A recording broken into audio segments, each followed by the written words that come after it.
Find the 13th term, a sub 13, of the arithmetic sequence 1/2, comma 1, comma 3/2, comma 2, etc. So let's identify a sub 1. The first term is 1/2.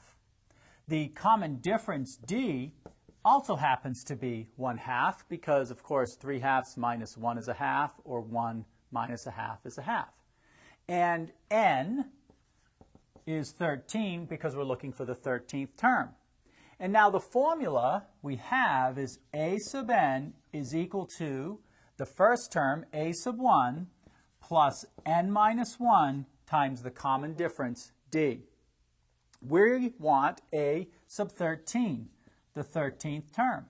So a sub 13 will be the first term, equal to the first term, which is 1/2, plus 13 minus 1 times the common difference, 1/2.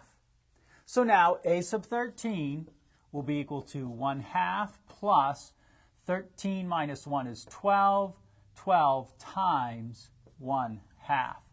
So a sub 13 is equal to 1/2 plus 6, and therefore a sub 13, combining the 6 and 1/2, which is 6 1/2, and rewriting it as an improper fraction, a sub 13 equals 13/2.